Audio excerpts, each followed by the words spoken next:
Buenas tardes, buenos días. Mi nombre es Alberto Venegas Ramos, doctor por la Universidad de Murcia en Historia de Videojuegos y tengo el inmenso orgullo, el inmenso placer de abrir este quinto congreso de Historia de Videojuegos. Pero antes de comenzar mi ponencia, me gustaría, me gustaría recalcar dos aspectos que creo considero importantes. El primero de ellos tiene que ver con mi papel dentro del Congreso. El año pasado tuve el verdadero orgullo, el verdadero placer, el verdadero prestigio de cerrarlo, de clausurar este Congreso, de clausurar el cuarto Congreso de Historia de Videojuegos. Y este año tengo el placer también, obviamente, de abrirlo, de abrir este Congreso. ¿Y qué significa esto? Pues simplemente volver a recalcar aquello que ya mencioné al final del Congreso del año pasado, que es la importancia de este. La importancia de este para trazar puentes, para unir líneas de investigación, para ofrecer nuevos comienzos a gente interesada en el tema, para también presentar un espacio para aquellos que ya llevamos trabajando en esto mucho tiempo e intentar, pues tener un eso de unión, un punto de contacto con otros compañeros para poder seguir tratando el, el videojuego y la historia. Y creo que sigue siendo muy importante como punto de unión, como nexo, vuelvo a repetir, este congreso, y sobre todo como foro de todos aquellos que nos interesamos por este tema. Y segundo, me gustaría recalcar a toda la organización, especialmente, ¿no?, a los directores, Estela, Gerardo y Juan Francisco, Juanfran, pues su labor y su dedicación para la organización de este evento. Pero me gustaría detenerme un momento en Juan Francisco en Alcázar, en Juanfran, mi director de tesis, que sin él, bueno, pues no estaría aquí, y sin él muchos de nosotros tampoco estaríamos aquí, porque realmente él fue el que comenzó a trabajar este tema en España hace ya muchos años, 2011, y incluso un poco antes, y muchos de nosotros le debemos mucho, no solo por la creación de ese tipo de espacios, como también por la creación de las monografías o el trabajo tanto con Estela junto con Gerardo en Etramas, que le da cabida a muchos de los artículos presentados aquí. Por lo tanto, bueno, me gustaría agradecer públicamente a Juanfran su trabajo y sobre todo su valentía a la hora de arriesgarse a investigar algo que todavía está tan lleno de prejuicios como es la historia y el videojuego.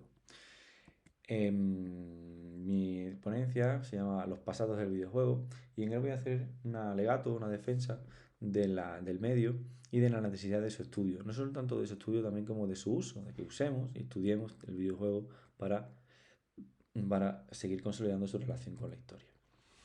¿Por qué? Porque la cultura visual y digital y la imagen interactiva ha cambiado nuestro presente, pero también nuestro pasado. La forma en la que vemos y nos relacionamos con la historia se ha visto transformada por la mediación de los sistemas informáticos y el poder de las imágenes que se elaboran, difunden y reciben a través de ellos. El historiador es plenamente consciente del surgimiento de este nuevo medio. Sin embargo, tampoco se ha detenido todo lo que era necesario para criticar y documentar los cambios en la representación del pasado. No somos pocos los que tenemos la línea de investigación del videojuego, pero luego también tenemos otras, incluso muchos tenemos, en este caso no es mi caso, pero hay muchos que tienen una investigación principal y luego una secundaria que se dedica al videojuego. Es algo habitual y es algo normal también, porque no hay ningún tipo de cátedra, no hay ningún tipo de asignatura, ninguna carrera, no hay ningún tipo de respaldo institucional de ese tipo de estudios que considero importante.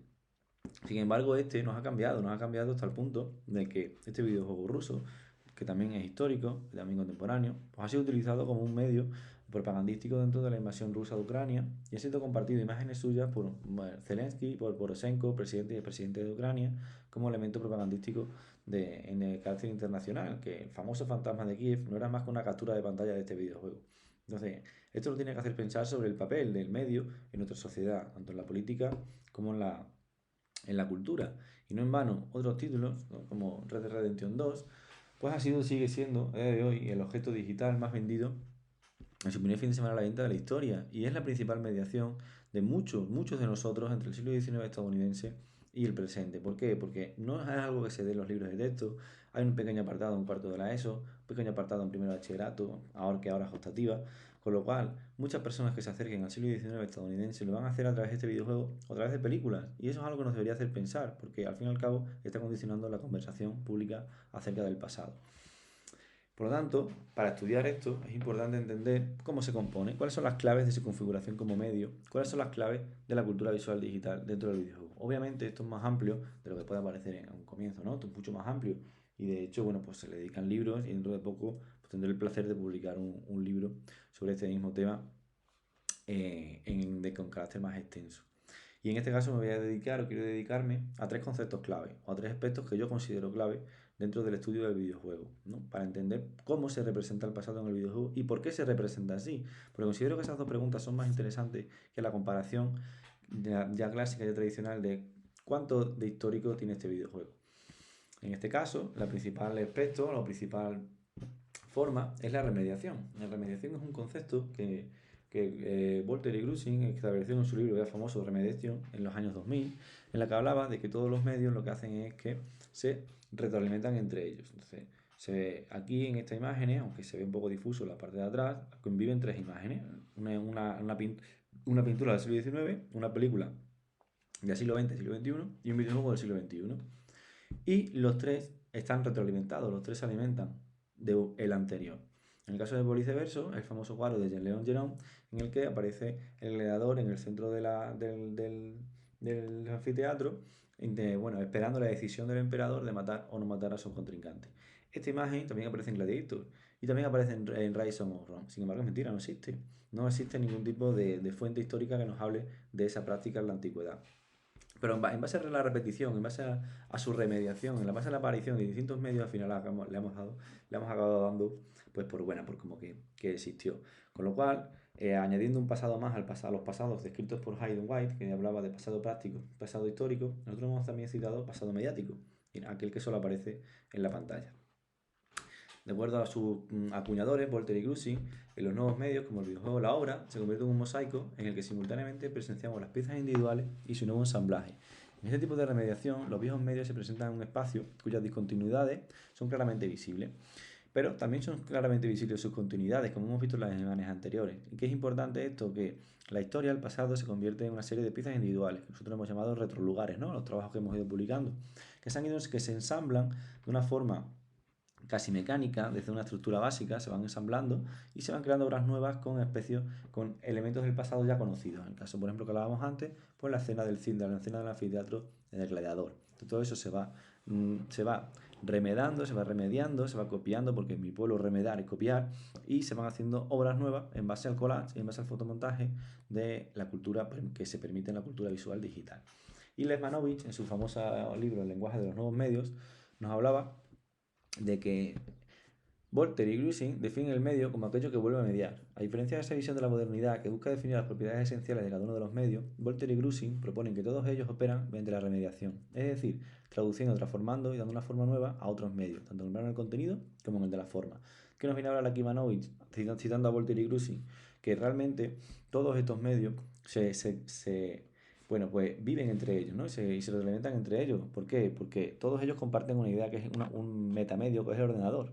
Esta idea es muy importante porque muchos estudiosos dedicados a las Game Studies intentan por todos los medios separar y lograr la individualidad del videojuego. Y es cierto que tiene particularidades individuales, pero también es cierto que vive en un contexto y que comparte características con otros medios. Vuelvo a repetir, el software, el ordenador, la interfaz, y eso nos tiene que hacer pensar en cómo se representa y qué relación tiene el videojuego con los otros medios.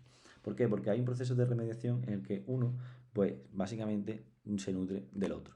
Si no, es imposible explicar este tipo de imágenes en los que la Cleopatra de Assassin's Creed Origins, la Cleopatra de Ubisoft, ya existe en la Cleopatra de Tiepolo del siglo XVII y siglo XVIII, perdón, y también existe en la Cleopatra del siglo XX de Mankiewicz o en la Cleopatra de la pintura histórica del siglo XIX de Alba Tadema. Es decir, existe, es la misma, simplemente se va remedando, se va cambiando las nuevas formas. ¿Por qué? Porque se coge un elemento singular, como hablábamos antes, y se va configurando en nuevos objetos digitales, o nuevos objetos visuales, o nuevos objetos artísticos.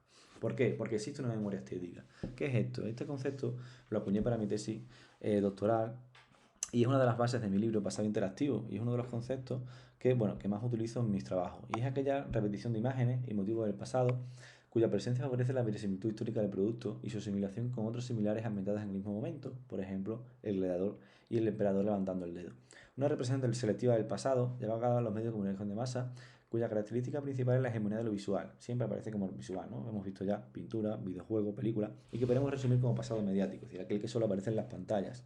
Y el mejor ejemplo quizá es Blasphemous. Blasphemous es un videojuego español desarrollado por el estudio sevillano de Game Kitchen y básicamente Blasphemous y The Game Kitchen, sus responsables, recogen toda la memoria estética asociada a Andalucía, la Semana Santa y el barroco y la introducen dentro de este videojuego de dos dimensiones ¿Para qué? No hay un uso crítico, no hay un uso historiográfico, no hay un uso interpretativo. Hay un uso simplemente rentable, atractivo, divertido y espectacular, en el que se recogen toda esta serie de guiños, todas estas citas a la memoria estética que se forman y toman una forma divertida.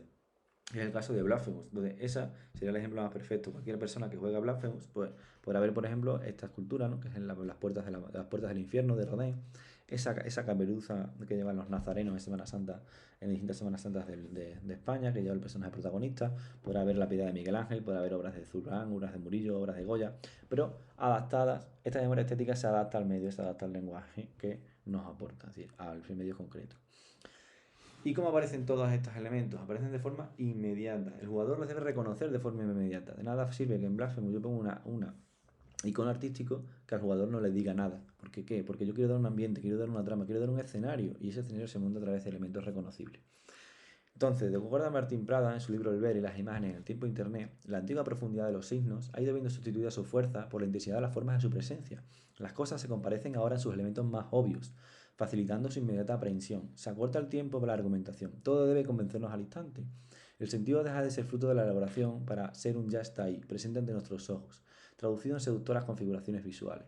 No por otro motivo, cada vez menos probable que las imágenes porten algo de misterio, sin duda más de un universo suspense, de una emocionante expectación. ¿Y cuál es el mejor ejemplo de videojuego para explicar esto? Call of Duty World War II.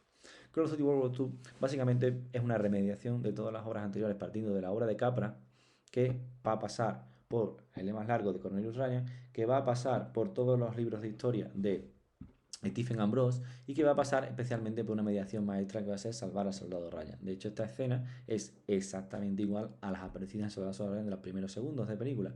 De hecho, este videojuego, que viene a ser el mismo de The Medal of Honor de 1999, también trata ese mismo momento. ¿Por qué hablamos de inmediatez en este? Porque básicamente el videojuego te sumerge en los primeros minutos, en los primeros 5 minutos, ya estás dentro de la playa de Omaha, ya estás en el año 1944, en el verano, y ya estás disparando a alemanes, sin saber por qué les dispara, sin saber cómo has llegado hasta ahí, sin saber nada de la guerra. Es inmediato, te sumerge de manera inmediata en la guerra, y tú de manera inmediata sabes lo que tienes que hacer, porque los alemanes te disparan. Y al dispararte, tú tienes que dispararles a ellos. Los alemanes no tienen razones, no tienen causas para lo que están haciendo, tienen métodos, y tú tienes que responder ante esos métodos.